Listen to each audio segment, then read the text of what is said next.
सोलापूर जिल्हा परिषदेच्या 4 विषय समिती सभापती पदासाठी पीठासीन अधिकारी तथा अप्पर जिल्हाधिकारी गणेश निराळी यांच्या अध्यक्षतेखाली जिल्हा परिषदेच्या यशवंतराव चव्हाण सभागृहात अर्ज भरण्यात आले। सर्वात पहिले समाज कल्याण सभापती पदासाठी माळशिरसच्या संस्कृतीराम सातपुते यांनी आपला अर्ज दाखल केला। त्यानंतर कोटगी गटाचे जिल्हा परिषद सदस्य रामप्पा चिवडशेट्टी, महिला व बालकल्याण सभापती पदासाठी माढ्याच्या अमृता वाघे आणि शेवटी जिल्हाध्यक्ष चेतन सिंह केदार यांनी आपले अर्ज दाखल केले। यावेळी जिल्हाध्यक्ष शशिकांत चव्हाण, उपाध्यक्ष इंद्रजित पवार, गटनेत्या रश्मी बागल, प्रवक्ते नेताजी खंडागळे यांची उपस्थिती होती। 2 वाजता विशेष सभेमध्ये या सभापतींच्या निवडी होणार आहेत। जेव्हा सभागृहात चेतन सिंह केदार आले, त्यांचा चेहरा नाराज दिसत होता। त्यांनी कोणत्या तरी नेत्याला फोन करून चिवडशेट्टी यांना शिक्षण आरोग्य दिले जात आहे, मला शिक्षण आरोग्य हवे असे बोलताना ऐकण्यास मिळाले। कृषी आणि पशुसंवर्धन सभापती पदासाठी बहुतेक केदार हे इच्छुक नसतील असे दिसत आहे। त्यानंतरही बराच वेळ त्यांची फोनाफोनी चालू होती।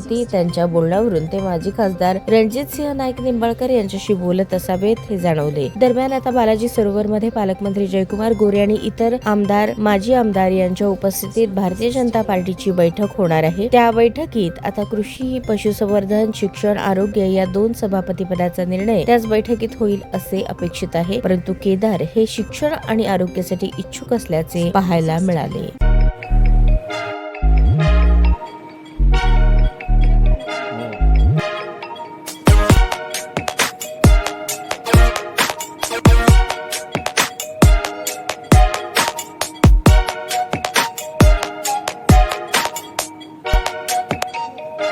सोलापूर शहरातील सुप्रसिद्ध हॉस्पिटल म्हणजे सेंट्रल मल्टी स्पेशालिटी हॉस्पिटल मागील अनेक वर्षापासून सेवा बजावत आहे। 24 तास इमर्जन्सी सर्व्हिस, मॉडर्न टेक्नॉलॉजी, अनुभवी डॉक्टर्स तसेच अत्याधुनिक तंत्रज्ञान सुविधांनी सुसज्ज स्त्रीरोग, प्रसूती विभाग, ऑर्थोपेडिक विभाग, मेडिकल विभाग आणि इतर एकमेव नाव म्हणजे सेंट्रल मल्टी स्पेशालिटी हॉस्पिटल। पत्ता गणेशपेठ शॉपिंग सेंटर, मंगळवार बाजार, सोलापूर।